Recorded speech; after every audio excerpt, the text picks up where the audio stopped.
Hi, my name is Taylor Lagorio, and this is my capstone presentation about the challenges to the Oahu residential renewable energy transition. So to begin, this project developed as a result of Hawaii's commitment to 100% electricity reliance on non-renewable sources by 2045, and as a result, kind of discovering that issue of the residential sector and the role that they need to play in helping move this transition. So to give an overview of the project itself, solar energy was chosen as a renewable energy focus because of the wide-scale implementation that currently exists and the practical application in Hawaii itself. Energy conservation was included at the end as a bare minimum option to decreasing household dependence on non-renewable energy sources. And then these barriers that these low moderate income families face in adopting both solar and reducing their dependence on non-renewable energy sources were identified. And so Oahu was chosen as the focus area because this island is the most urbanized and experiences the most income inequalities, making it an effective case study of this issue for Hawaii. So to introduce the topic, the transition to renewable energy sources is extremely important because in the US, we are extremely dependent on non-renewable sources. So for the US as a whole, we actually generate about 60% of electricity from fossil fuels, and then focusing specifically on Hawaii, 80% of electricity is generated from fossil fuels currently. So it's extremely important that we make that push towards renewables as we're trying to hit that goal of 100% electricity reliance on that by 2045. And so in this kind of transition, it's extremely important that not only all sectors, but included in the residential sector, all income classes are continued because everyone needs to make the transition. So to understand this, we need to understand what is LMI. So LMI is defined as low moderate income families, and they make an income that is less than 50% of the area median income, or AMI, and no less than 80% of the AMI. So then what is AMI? Area median income is defined as the midpoint of a region's income distribution.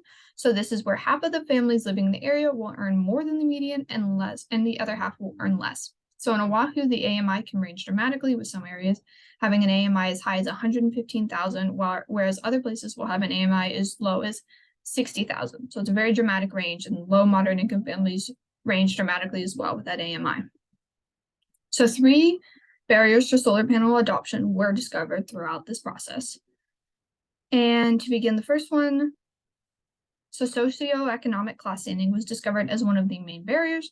So solar panels are not a very affordable option currently. They still have a very steep upfront cost. In 2022 alone, it was estimated that solar panels cost around $16,000 for upfront costs.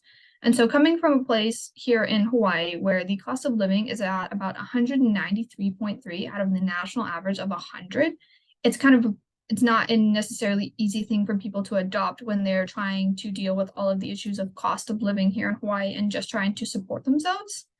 And then specifically for the low moderate income families, this issue of socioeconomic standing really holds them back and keeps them dependent on fossil fuels because their energy burden is 8.6% of their income, or 3 times higher than for non-low income households. So they're not able to transition over to that renewable energy sources because they're stuck paying for the non-renewable energy sources. And then for the second issue that was discovered, renting is a huge issue, and it's kind of a twofold issue. So first off is the lack of ownership. So 43% of housing units on Oahu are occupied by renters. And then the Department of Energy has also estimated that 59% of those low income households are renters. So renters are typically low income, and then they do not have control over what goes on in their house. So it really just limits them from adopting that solar. And then specifically for renting, there's what's known as a landlord-tenant problem, in which the landlords are not inclined to invest in solar panels for a unit often because they receive no benefit from the upgrade. Landlords do not pay for the electricity bill, with around 75% of tenants in the US paying their own utility bills directly. So for the third one, it's lack of awareness. LMI families are often ignored during the marketing side of outreach and excluded from the procedural justice.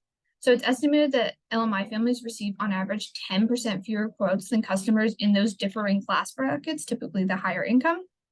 And so it really limits what they know about it and their willingness to adopt.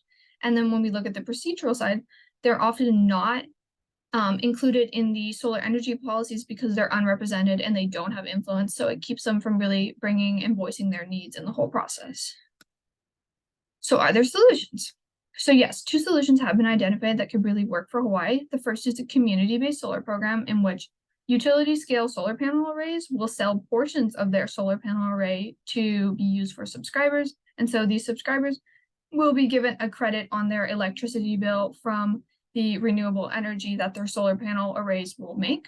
And so it really is helpful because it eliminates the high upfront cost of installing solar and provides those without rooftop space this access to solar. And then performance-based incentives has been another really important solution that can help with this issue. It's a type of incentive where solar panel users are paid for any excess energy they might produce. So it really incentivizes them to get the solar and continue producing energy so they can have their benefits and benefits for society. So this minimum is the energy conservation. So the bare minimum was defined as energy conservation because this is just a way to really decrease fossil fuel usage. It doesn't eliminate it all the way, but it works to bring it back. So a lot of these low-income families still have a lot of these outdated household appliances and they require a great deal of energy.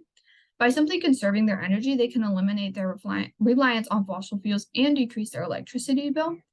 And so a solution to increasing this, because it's not very accessible to low moderate income families right now, is the process of increasing awareness of weatherization. The federal government has a weatherization authorization program, and it really just needs to be promoted more. And then secondly, there needs to be an educational aspect to it so that not only are families getting help, but they understand where they can continue to make these changes that decrease their dependence on their fossil fuel usage. So in conclusion, this report showed to increase awareness about the issue. When we have even more information known, better policies can become adapted to the issues. And then most importantly, every socioeconomic class on Oahu must make this transition because every person is a part of the change. Thank you so much.